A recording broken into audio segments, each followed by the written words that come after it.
Elliot Hulse made a really awesome video I saw yesterday, and I watched it again today. Fucking awesome video.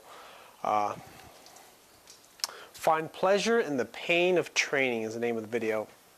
And if you follow fitness videos and you like these kind of things, you probably already watched it. But it's an awesome video.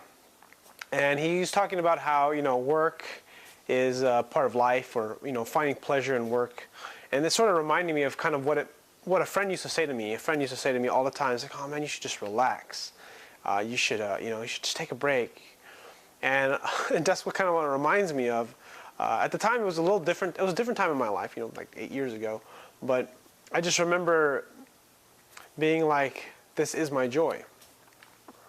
It was. It's not anymore, which was being a manager over at 24 Hour Fitness.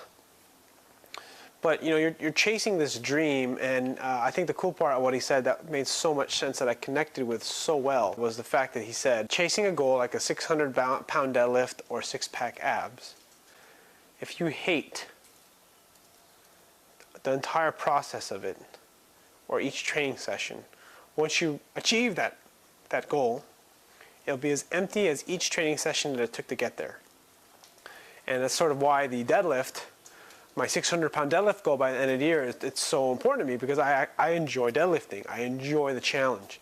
I love it. I love all the technicalities of it. I love how simple it is, yet so difficult it is. And I'll talk about it now. It's like one thing I'm definitely not doing is I'm not being aggressive with the bar. I'm not ripping that shit off the ground.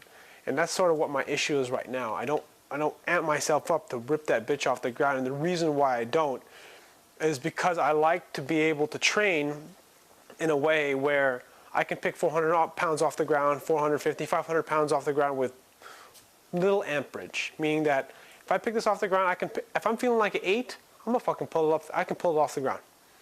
If I'm feeling like a 10, I can fucking do anything. So that's kind of what that's kind of the way I approach things when it comes to lifting in general. Not trying to amp myself up with so much energy and so much hype. But this time, I've done it. I've gone too long trying to stay relatively mellow with my deadlifting, or any type of lifting for that matter. So at least with the deadlift, I need to be much more aggressive. I need to fucking attack the bar. And just like Jeremy Hamilton said, or explained in an interview with Omarisuf, was you need to approach the bar and pick the bar off the ground like you're ripping a head off of a lion. So can't wait for Monday, because that's when my heavy deadlift day is, after my squats. I'm just gonna rip the head off the lion and fucking tear it up. But there's he was talking about, the cool thing was, that I really liked also, was just about the pain associated with working out, and how the breathing heavy, the sweat dripping on the barbell, how you can just barely get it over here, that pain, that difficulty, that exhaustion. In a few days, I gotta do my last CrossFit Open workout, and I cannot fucking wait to get it over with, because I do not like doing 1,000 reps. However, that shitty mentality is not going to make me better. My goal is not to be a professional CrossFitter, but whatever it is that I do, or whatever it is you do, whatever you choose to do, whether you like it or not, don't fucking half-ass it. How often do you actually get to really challenge yourself in such a way where you can get scored against people? Like in the CrossFit Open, I get scored against people. So why not fucking bust my ass to fucking make it? There's no reason why I can't. There's no reason why any job that you have that you may or may not like doesn't mean you can't do a better job. And why should you do a better job? You don't do a better job for the company. You do a better job for you. You do a better job for the next job or the next business venture you do. And in my case, each video I make, and as I get better at this editing and taking the time to do all this stuff, I'm doing it for me. Of course I'm doing it for my subscribers. I want to obviously share something important, but another part of it is too, it's about making me better. It's about learning the process. Same thing with work, how I train clients, how I service them, what I do to make people better, how I help them get in shape.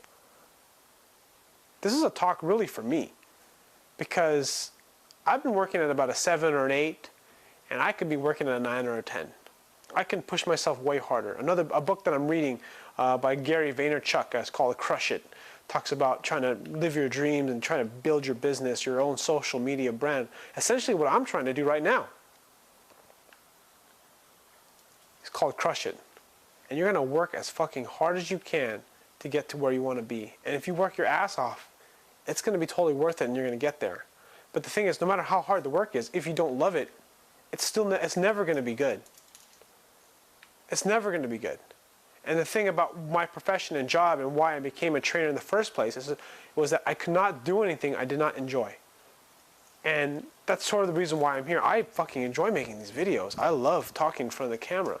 Although it's not always great, and although I have this pile of video shit that doesn't ever make it out, I don't always like the editing. There's always stuff. It just reminds me of another Elliot Hulse video. He talks about the stuff you don't like in your job. You might love your job, but there's stuff in your job you don't like. And it kind of reminds me of it makes me think of a lot of things like fucking editing. Editing is, I enjoy some of the editing process, but some of it I don't. I enjoy some of the stuff that, like in personal training, when I train clients, there's stuff I really, really enjoy, and there's stuff that I don't. And it's about that process. It's about that building yourself up to become better. Because all the stuff you don't like to do is going to make you better.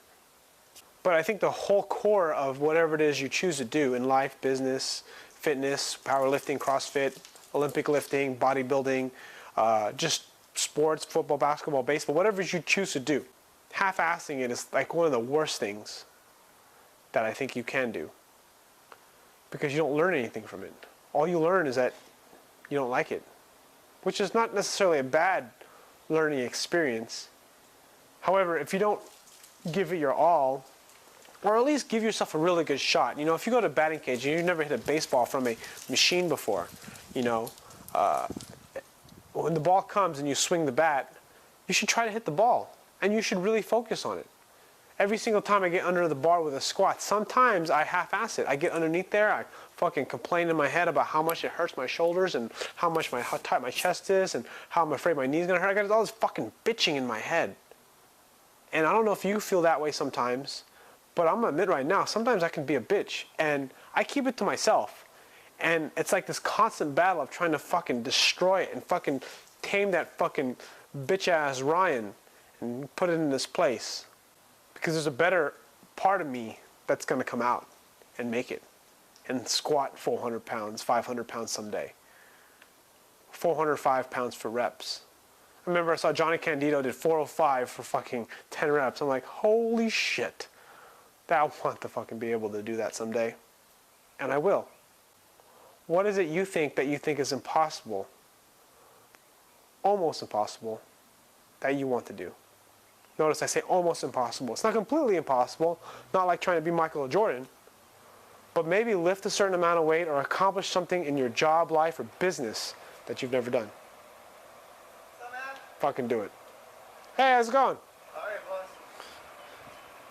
You already buff enough, man. All right, fine, brother. Thank you. Yeah, good. Have a good one, man. You too.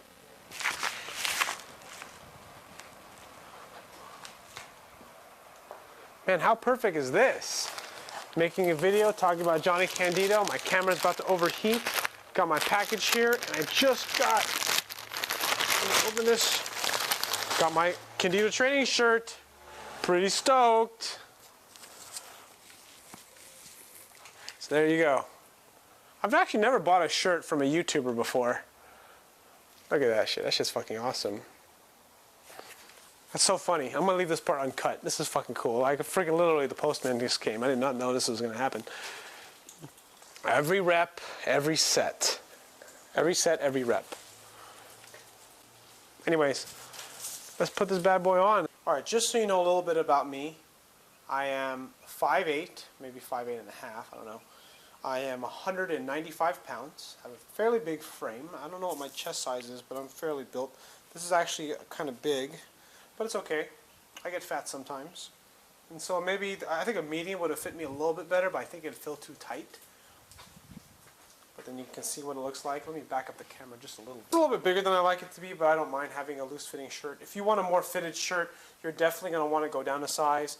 And you know, I'm 5'8", I'm 195 pounds, you know. Usually between 198 and 190 throughout the year. Once I lose another 10 pounds, this shirt will definitely be too small. So probably going to get another shirt. I actually like this shirt. I like this material. It's really nice. Anyways, represent